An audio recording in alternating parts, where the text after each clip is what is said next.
Salutations à tout le monde et merci de vous être abonné à ma page. Je suis Mardoché et je vais vous présenter Master J, de son vrai nom Georges Lee Serrer. Si vous vivez dans les années 70 et 80, c'est sûr qu'on fera l'envie ou t'étendez parler de Master J. Il était fait le 30 mai 1961. C'était un des premiers rappeurs qui débutait rap créole sur scène musicale haïtienne. Avec Voili, Master J pas seulement fait musique. Il était pas les vérités, défendre le droit peuple et puis l'ouvrir chemin pour toute génération rappeur qui t'a venir après lui. Musique Les Vacances délaguée en 1982 était considérée comme première musique rap qui écrit dans la langue créole. Et aujourd'hui, je vais vous présenter une partie d'une interview qu'il a fait avec Nancy Rock, l'une des figures emblématiques dans le domaine de la radiodiffusion en Haïti. Surtout pas oublier abonner à la page, moi, je vous aime beaucoup. Alors bon, voilà, ça repart et Nancy Rock est toujours derrière moi. Il est 5h05 pour les retardataires. Je leur signale qu'ils ont quand même raté pas mal de choses. Lionel dit, il n'y a pas de problème. CNC Music Factory, I'm Gonna Make You Sweat. Luc Léandri, c'est ce que nous faisons d'ailleurs. Luc Léandri, Elena, Tabou, Zap Zap, qui est le numéro 1 incontestable et incontesté sur toutes les stations de radio cette semaine. Vous n'avez qu'à consulter Tap Tap Mag pour vous en rendre compte. Kovaria et Sommeil Show, Aswa, Dancing on My Own, Money Love, It's a Shame, Bookman et Grand Bois, Fantôme, Tipoula. La petite fille des tropiques, c'était lui, Master J.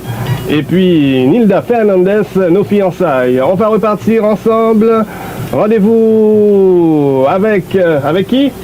Rendez-vous avec Boucan Guinan. C'est vrai que tu sais que je déplore, Georges, qu'en fait tu es très connu, tu es super connu comme DJ, tu es très connu comme chanteur, pour ta collaboration constante également, mais on ne parle pas assez de toi, je trouve. Comment est-ce que tu expliques ça? Bon, tu es timide aussi, remarque. Hein? Tu peux être timide parfois. Hein? Tu peux être timide parfois. Non, mais tu sais, c'est que j'ai fini par constater que ma position est délicate, parce que j'essaie de faire tout ce que j'aime avec beaucoup de cœur, mais ce sont des métiers qui des fois s'entrechoquent. Exemple, je suis journaliste, je suis un artiste, en même temps je suis à la radio. Donc il y a une journaliste française qui disait que j'étais un personnage ambigu, mystérieux un peu, parce qu'elle ne pouvait pas me cerner.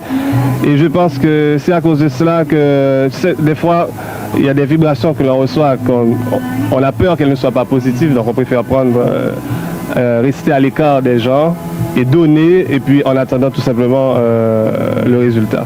Parmi les cieux, loin des renards, qu'une feuille de pavot. Déesse illusoire. Tu vois mes idées noires et durant la nuit, tout son cœur s'embrasse. Et sur sa paume